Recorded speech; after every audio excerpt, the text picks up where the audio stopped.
இந்தா வந்துட்டேன் ராசா.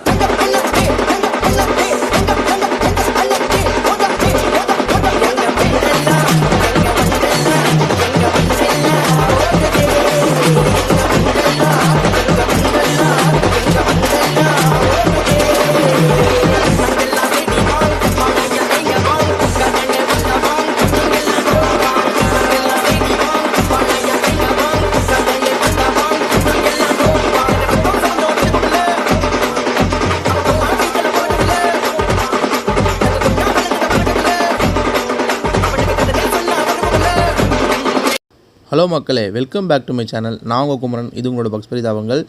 ஸோ வீடியோவோட பார்ட் 1 பார்த்துருப்பீங்க நம்புகிறேன். So part 2 விடிஞ்சிருச்சு. ஃபஸ்ட்டு வந்து பார்த்திங்கன்னா போட்டை ஸ்டார்ட் பண்ணாங்க. போட்டை ஸ்டார்ட் பண்ணி அப்படியே பொறுமையாக கிளைமேட்டை ரன் பண்ணிவிட்டு ரசிச்சுட்டே போனோம். ஸோ கிளைமேட் இது தாங்க மேட்ரு. காலையில் ஈவினிங் இது ரெண்டுமே வந்து பார்த்திங்கன்னா வேறு லெவலில் இருக்குன்னு தான் சொல்லணும். அதுவும் பார்த்திங்கன்னா இவங்க நிறுத்துகிற இடம்லாம் வேறு லெவலில் இருக்குது. ப்ளஸ் இன்னொன்று, ஃபோட்டோ ஷூட்டுக்கெலாம் நான் சொல்லியிருந்தேன் பார்த்தீங்களா, ஃபோட்டோஸ் அண்ட் வீடியோஸ் சூப்பராக எடுக்கலாம். நீங்கள் ஒரு டிஎஸ்எல்ஆர் கொண்டு வந்துட்டு ஒரு ப்ரீ வெட்டிங் ஷூட்டோ இல்லைனா ஆஃப்டர் வெட்டிங்கோ இல்லை பசங்க கூட சேர்ந்து ஜாலியாக ஃபோட்டோ ஷூட் பண்ணணும்னு நினைக்கிறீங்களோ தாராளமாக இங்கே வந்து பண்ணலாம். எக்ஸ்பெக்ட் பண்ணாத அளவுக்கு வந்து பார்த்திங்கன்னா உங்கள் ஃபோட்டோஸ் வந்து வரும்னு தான் சொல்லுவேன் நான். ஏன்னா அந்தளவுக்கு இருந்துச்சு. சரி, ஓகே. திருப்பி என்ன பண்ணோம், ஸ்பீட் போட் ஒன்று எடுத்தோம். ஸ்பீட் போட் ஒன்று எடுத்துகிட்டு ஒரு ஜம்ப்க்கு வந்து பார்த்திங்கன்னா 600 ருபீஸ் சொன்னாங்க. நாங்கள் 2 ஜம்ப் கேட்டுட்டு இருந்தோம். சரி, ஓகேன்ட்டாங்க. அதாவது ஃபார் பர்சனுக்கு 600 ருபீஸு. ஸோ அண்ணன் நின்று பேசிகிட்டு இருக்கார் பார்த்தீங்களா, அவர் தான் வந்து இந்த ஸ்பீட் போட்டோட ஓனர். ஸோ ஸ்பீட் போட்டுக்கு சொன்ன மாதிரி ஒரு ஆளுக்கு 250 ரூபா, 4 பேர் போகலாம். இந்த மாதிரி போகிறதா இருந்தால், அதாவது அட்வென்ச்சரோடு போகிறதா இருந்தால் ஒரு ஆளுக்கு 600 ரூபா. ஸோ ப்ரைஸ் அதிகமாக இருக்க மாதிரி தான் இருக்குல்ல, அப்படி தான் இருந்துச்சு எங்களுக்கும். பட் என்ஜாய்மெண்ட்டுன்னு வந்துட்டா காசை பார்க்கக்கூடாதுல்ல, நமக்கு தேவை சந்தோஷம். அதனால் வந்து பார்த்திங்கன்னா ஓகேண்ணா அப்படின்னு சொல்லிவிட்டு ஒரு 6 பேர், ஃபஸ்ட் ரவுண்ட் ஒரு 6 பேர் பிளான் பண்ணோம். அந்த ஃபஸ்ட் ரவுண்ட் 6 பேர் இவங்க தான். சரி, இவங்கள வச்சு நம்ம ட்ரையல் பார்த்துட்டு 2வது ரவுண்ட் நம்ம போய்ப்போம் அப்படின்னு சொல்லிட்டு ஒரு பிளானு. இன்னொன்று, நான் போனாலும் எப்படியும் யாரும் வீடியோ எடுக்க வர போகிறதில்ல. ஸோ அதனால் வந்து பார்த்திங்கன்னா இவங்க போகிறது தான் நான் வீடியோ எடுக்க போகிறேன். ஸோ இவங்க என்ஜாய்மெண்ட் எப்படி இருந்துச்சுன்னா அதை நான் சொல்கிறத விட நீங்களே பார்த்துட்டு வாங்களேன், உங்களுக்கு ஒரு ஐடியா கிடைக்கும். ஸோ எல்லாருமே வந்து பார்த்திங்கன்னா ரெடி ஆகிட்டாங்க. ஸோ ரெடி ஆனவுடனே எல்லோரும் கிளம்புறாங்க. ஜாலின்னு சொல்லிட்டு கிளம்புறாங்க. குமரகம் அட்வென்ச்சர் கிளப், இதுதான் வந்து பார்த்திங்கன்னா இந்த வீடியோவோட டைட்டில் அப்படின்னு சொல்லிக்கலாம். ஸோ என்ஜாய்மெண்ட் அப்படி தானே, அதுதானே மேட்ரு. ஸோ இவங்கக்கிட்டே அது வந்து கொண்டு போகிறவங்க, இப்போ ஸ்பீட் போட்டில் வராங்க பார்த்தீங்களா, அவங்கக்கிட்டே என்னோடய மொபைல் கொடுத்து அனுப்பிச்சிட்டேன். ஸோ ஏன்னா வந்து பார்த்திங்கன்னா ஒரு லைஃப் கார்டு, ஒரு டிரைவர், இது 2 பேர் ப்ளஸ் வந்து பார்த்திங்கன்னா இந்த 6 பேர், இதுதான் வந்து அந்த ஸ்பீட் போட்டால் வந்து இழுக்க முடியும் அப்படின்னு சொல்லிட்டாங்க. அடுத்த ரவுண்ட் தான் நம்ம பிளான் பண்ணியிருக்கோம். ஸோ கிளைமேட் நீங்களே பார்க்குறீங்கன்னு நினைக்கிறேன் இந்த வீடியோவில். எப்படி இருக்குது உங்களுக்கே ஒரு ஐடியா கிடைக்கும். ஏர்லி மார்னிங் எடுத்த வீடியோ இது. ஸோ காலையிலே வந்து பார்த்திங்கன்னா எல்லாம் ரெடி ஆகிடுறாங்க. அதுதான் மேட்ரு. முன்னாடி போகிற போட்டு தான் இழுத்துட்டு போகுது. ஸோ என்ஜாய்மெண்ட்டுக்கெலாம் பஞ்சமே இல்லைங்க. அட்வென்ச்சர் அதெல்லாம் வேறு லெவல். இந்த மாதிரி நிறைய இடத்துல இருக்குது, நான் இல்லைன்னு சொல்ல வரல. பட் அலப்பி, குமரகம் இந்த மாதிரி இடத்துலையும் பார்த்திங்கன்னா இதெல்லாம் இருக்குது. ஸோ என்ஜாய்மெண்ட்ஸ் எப்படி இருக்குன்றதை அவங்கக்கிட்ட மொபைல் கொடுத்தேன். அவங்க எடுத்த வீடியோ தான் இது போகிறது. ஸோ நீங்கள் பார்த்தீங்கன்னா உங்களுக்கு ஒரு ஐடியா கிடைக்கும்.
ஓகே தானே?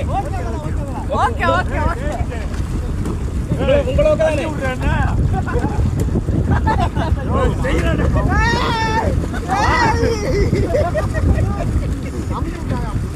ஒரு ஆள் ஆள காணோம். இது அவுட் விடுறா அப்புறம் நான் கிட்ட வர முடியல. எப்படியா வரது? நீச்சல் தெரியாதா? சென்னையில இருந்து நீச்சல் தெரியாதுன்ற போறியா? அடிப்பையா?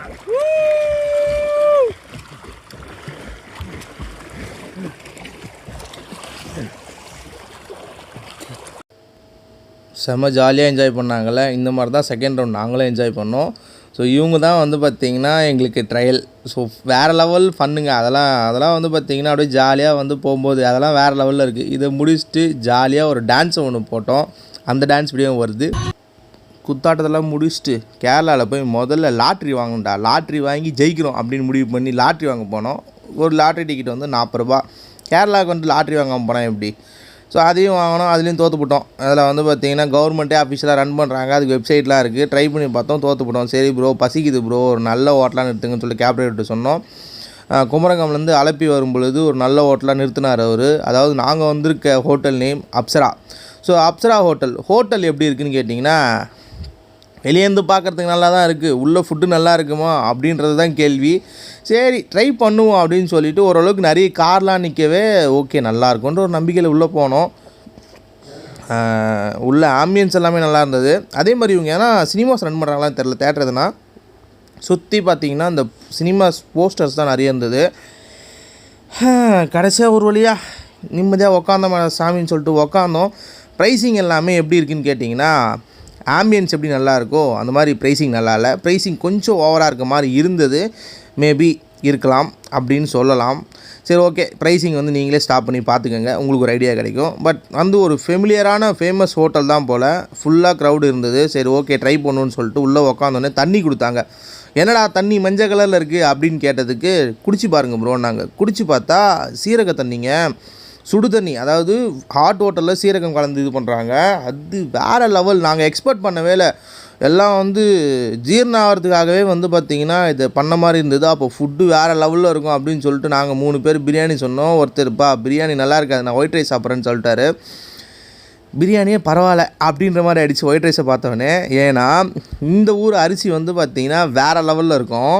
நம்ம ஊர் அரிசிக்கும் இந்த ஊர் அரிசிக்கும் செம்ம டிஃப்ரெண்ட்டு. ஒயிட் ரைஸில் அது பார்த்தாலே தெரிஞ்சிச்சு. சரி அதனால் நான்லாம் வந்து உஷாராக பிரியாணி சொல்லிட்டோம். பிரியாணி நல்லா இருந்ததா அப்படின்னு கேட்குறவங்களுக்கு இது பிரியாணி இல்லை, கீ ரைஸ் அப்படின்னு சொல்லிட்டு போயிடணும். கீ ரைஸா என்ன? ஆமாங்க கீ ரைஸுங்க. இது வந்து என்ன சொல்கிறதுனே தெரில. இந்த மாஸ்டரை கூப்பிட்டு போயிட்டு ஆம்பூரில் உட்கார வைக்கணும் ஒரு 2 நாள். பிரியாணி செய்வது எப்படின்னு சொல்லி கொடுக்க சொல்லணும். ஒஸ்ட்டு பிரியாணி ஃபார் எவர் அப்படின்னு சொல்லலாம். இது பிரியாணி கிடையாது. வெஜ் வைஸ் பார்த்தா, அதாவது டேஸ்ட் வைஸ் பார்த்தா கீ ரைஸ் நல்லா இருக்குது, பிரியாணி வைஸ் பார்த்தா பிரியாணி இல்லைங்க. இது எப்படி தெரியுமா? பிரியாணி பதில் கீ ரைஸ் ப்ளஸ் சுக்கா வறுத்த சிக்கன். நீங்கள் கேட்கலாம் கேரளாவில் பிரியாணி அப்படி தான் இருக்குன்னு சொல்லிட்டு. அந்த இடத்துல போய் ட்ரை பண்ணும்போது ஓகே, அந்த இடத்துல வந்துட்டோம், இப்போ கேரளாவுக்கு போயிட்டோம், பிரியாணி சாப்பிட்லாம் எப்படி அப்படின்ற மாதிரி அந்த இடத்துக்கு அது அக்செப்டட். பட் பிரியாணி நாங்களாம் வேலூர் ஆம்பூரில் நிறைய ட்ரை பண்ணி ஒரு வேலூரில் இருக்கிறதுனால எனக்கெல்லாம் பிரியாணி ஃபீல் என்னன்னு நல்லாவே தெரியும். இதெல்லாம் பிரியாணி என்னால் ஒத்துக்க முடியல. ஓகே ஒயிட் ரைஸ் எப்படி இருக்கு அப்படின்னு கேட்டவனே அவர், எப்பா இது என்னப்பா ரைஸாப்பா இது அப்படின்னு சொல்லி ஃபீல் பண்ணார். அப்புறம் வந்து பார்த்திங்கன்னா பரோட்டா அண்ட் பீஃபும் ஆர்டர் பண்ணோம். பீஃப் ட்ரை ஆர்டர் பண்ணோம். வேறு லெவல் ஃபீல் தான் சொல்லணும். செம்ம டேஸ்ட். அந்த பீஃப் வந்து பார்த்திங்கன்னா நல்லா வெந்து ஒரு ஸ்பைஸியாக இருக்குது. அது அப்படியே சாப்பிட்டவுடனே அந்த ஃபீல் வந்து பார்த்திங்கன்னா ஹெவன் அப்படின்னு சொல்லணும். மீனும் நல்லா இருந்துச்சு. ஆம்லேட் கேட்டதுக்கு தோசை ஊற்றி கொட்டானுங்க. 2 ஆம்லேட் வச்சு, அதாவது 2 முட்டை வச்சு ஆம்லேட் தான் போடுவேன்ட்டானுங்க. சரி கொண்டு வைப்பானா, தோசை மாதிரி பெருசாக கொண்டு வந்தானுங்க, அதுவும் okay. But parotta and beef தாங்க வேறு லெவல். அந்த டேஸ்ட் வந்து வேறு லெவலில் இருந்தது. எல்லாம் சாப்பிட்டு கடைசியாக வந்து சோடா ஆர்டர் பண்ணோம், லெமன் சோடா ஆர்டர் பண்ணோம். இவனுங்க லெமன் சோடா கொடுக்குறதுக்கு லெமன் ஜூஸ் கொடுத்துட்டானுங்க. டே இது சோடா கேட்டோம்னா நீங்கள் என்னடா ஜூஸ் கொடுத்துட்டீங்கன்னா, ப்ரோ இதுதான் சோடா அப்படின்றானுங்க. அட போடா அப்படின்ற மாதிரி இருந்துச்சு. ஒரு வழியாக பில்லை கட்டினார் எங்கள் மேனேஜரு. பில்லை கட்டிட்டு வெளியே வந்து, அண்ணன் ஒரு நல்ல இடமா பார்த்து பர்ச்சேஸ் பண்ணுற மாதிரி நிறுத்துங்கன்னா, கேரளா போனதை வீட்டில் நம்ப மாட்டாங்கன்னு சொன்னோம். அதுக்கேற்ற மாதிரி கேப் டிரைவரும் ஒரு நல்ல இடத்த நிறுத்தினார். கேரளா சிப்ஸ் அண்ட் ஸ்பைசஸ் இதுதான் இந்த ஷாப்போட நேமு. இதுவும் அலப்பியிலேருந்து ஒரு அலப்பிக்கு கிட்ட, அதாவது குமரங்கம் வந்து அலப்பிக்கு ரொம்ப கிட்ட தான் இருக்குது. ஸோ இந்த ஷாப்பில் என்ன ஸ்பெஷல் அப்படின்னு கேட்டிங்கன்னா, நத்திங் டு ஸ்பெஷல். கேரளா வந்தால் எதனா பர்ச்சேஸ் பண்ணோன்னா இங்கே வந்து பர்ச்சேஸ் பண்ணிக்கலாம்.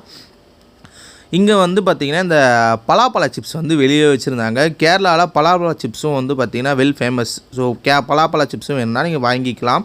உள்ளே வந்தவொடனே இந்த தேங்காய் ஓட்டில் செஞ்ச பேக்ஸு, ஐட்டம்ஸு இந்த மாதிரி வச்சுருந்தாங்க. ப்ளஸ் வந்து கேரளாவோட ட்ரெடிஷ்னல் அந்த ஃபேஸு, அந்த கதகளி ஆடும்போது ஒரு ஃபேஸ் வரும் பார்த்திங்களா, அந்த முகமொடி, ப்ளஸ் வந்து பார்த்திங்கன்னா யானை பொம்மை, இதெல்லாம் வந்து பார்த்திங்கன்னா கேரளாவின் ஒரு நல்ல இல்லைனா வந்து ஒரு ஃபேமஸான ஐட்டம் இதெல்லாம் வந்து இருக்குது. ப்ளஸ் இன்னொன்று ஸ்பைசஸ், இந்த மசாலா ஐட்டம்ஸ் எல்லாமே இங்கே இருக்குது. முக்கியமாக இந்த பேக் தாங்க நிறைய. இந்த கேரளான்னு 1000 முறை சொன்னாலும் இவங்க அந்த கைத்தறி, அதாவது அந்த ட்ரெடிஷ்னலான அந்த இதுவும் வந்து பார்த்திங்கன்னா ரொம்ப வந்து பார்த்துக்கிறாங்க அப்படின்னு தான் சொல்லணும். சரி, இதெல்லாம் இருந்தது. குமரகம்னாலே வந்து போட்டிங் தாங்க ஃபேமஸ். போட் ரேஸ் விடுவாங்க பார்த்தீங்களா, அது தாங்க ஃபேமஸ். ஒரு 20 பேர் 30 பேர் உட்காந்து துடுப்பு போட்டு யார் வின் பண்ணுறாங்களோ அதுதான் வந்து குமரகத்தோட ஒரு ஃபேமஸே. நீங்கள் அங்கே இருக்க முடிஞ்ச அளவுக்கு இருக்க எல்லா வீட்லேயுமே அந்த போட்டை பார்க்கலாம். ஸோ அது மாதிரி வந்து பார்த்திங்கன்னா எங்கள் போட்டும் வந்து பார்த்திங்கன்னா அந்த பொம்மைங்களாக இருந்தது. பட் ப்ரைஸிங்லாம் கொஞ்சம் அதிகமாகவே இருந்தது. நான் போட்லாம் எதுவும் வாங்கலைங்க, நான் சிப்ஸு மட்டும்தான் வாங்கினேன். பலாப்பழ சிப்ஸும் அதுக்கப்புறம் வந்து நேந்திரம்பழம் சிப்ஸும் தான் ட்ரை பண்ணோம். ஸோ அதுக்கு முன்னாடி நீங்கள் சீப்பாக போட் வேணும்னாலும் இந்த மாதிரி போட்ஸ் வாங்கிக்கலாம். இது எல்லாமே பார்த்திங்கன்னா ஒரு 200-300 ரேஞ்சில் இருந்தது. ஃபஸ்ட்டு காமிச்சதில் 2000 ரூபாய் 1000 ரூபாய் ரேஞ்சில் இருந்தது. ப்ளஸ் வீட்டுக்கு தேவையான ஸ்பைசஸ், மிளகு, சீரகம், சோம்பு, இந்த மாதிரி அந்த பிரியாணி ஐட்டம்ஸ், பிரியாணி ஸ்பைசஸ் இந்த மாதிரி வந்து பார்த்திங்கன்னா இதெல்லாம் வந்து ஒரிஜினலாக கிடைக்கும்னு சொல்லுவாங்க. அந்த மாதிரி இங்கேயும் இருக்குது. நீங்கள் எதனா வேணும்னா இதுக்கும் பர்ச்சேஸ் பண்ணிக்கலாம் அப்படின்னாங்க. ஆனால் வேலை கேட்டவனே தான் நெஞ்சு அடிச்சிருச்சு. ஏன்னா வந்து பார்த்திங்கன்னா இதோட வேலை பார்த்திங்கன்னா 1350 ரூபா. ஸோ இந்த பேக் வாங்குறது இருந்தால் 1350 ரூபா ஆகும்னாங்க. நான் யோசித்து பார்த்துட்டு மாத கடைசியில் இருக்கோம், நம்மக்கிட்ட காசு இல்லை அப்படின்னு சொல்லிட்டு வெளியே வந்துட்டோம். வெளியே வந்து நம்ம வந்த வேலையை பார்ப்போம் அப்படின்னு சொல்லிட்டு கேரளா வந்துட்டு சிப்ஸ் வாங்கிட்டு போகணுன்னு சொல்லிட்டு சிப்ஸ் வாங்க வந்துட்டோம். திருப்பதி போனால் லட்டும், கேரளா போனால் சிப்ஸும் வாங்காமல் வீட்டுக்கு போகக்கூடாதுன்றது தான் வந்து ட்ரெடிஷ்னல் போலக்கலை. சரி, சிப்ஸு கேட்டதுக்கு 4 வகையான சிப்ஸை கொடுத்தாங்க. ஒன்று நார்மல், இன்னொன்று வந்து மிளகு, அதாவது பெப்பர் போட்டது, இன்னொன்று வந்து பார்த்திங்கன்னா காரமாக இருக்கிறதுக்கு மிளகாய் போட்டது, மிளகுத்தூள், இன்னொன்று வந்து பார்த்திங்கன்னா ஸ்வீட்டு. இந்த 4 டைப்பில் உங்களுக்கு எது வேணும்னு கேட்டாங்க. நான் வந்து நார்மலே கொடுங்க, சால்ட்டடே கொடுங்கன்னு சொல்லிட்டு சால்ட்டட் வாங்கிக்கிட்டோம். ப்ரைஸிங் வந்து பார்த்திங்கன்னா இந்த நேந்திரம்பழ சிப்ஸ் வந்து பார்த்திங்கன்னா 1/4 கிலோ வந்து 100 ரூபா, அதாவது 1 கிலோ 400 ரூபா. இதே பலாப்பழ சிப்ஸ் வாங்கினீங்கன்னா 1 கிலோ 800 ரூபா, அதாவது 1/4 கிலோ 200 ரூபா. இது இல்லாமல் இந்த அல்வாலாம் விற்றாங்க. அல்வா, அதுக்கப்புறம் பேர் ஏதோ சொன்னாங்க, நான் மறந்துட்டேன். ஆனால் அதெல்லாம் நான் வாங்கலை, ஏன்னா அதெல்லாம் ரொம்ப விலை அதிகமாக இருந்தது. நம்ம சிப்ஸு மட்டும் வாங்கிப்போன்னு சொல்லிட்டு இது ஒரு 1/2 கிலோ, இது ஒரு 1/4 கிலோ மட்டும் வாங்கிட்டு அங்கேருந்து நிறைய கட்டலான்னு பிளான் பண்ணோம். பட் கூட வந்து எல்லாருமே வந்து பர்ச்சேஸ் பண்ணிட்டு இருந்தாங்க. ஒரு வழியாக இப்படியாக கேரளாவோட ட்ரிப்பு முடிந்தது.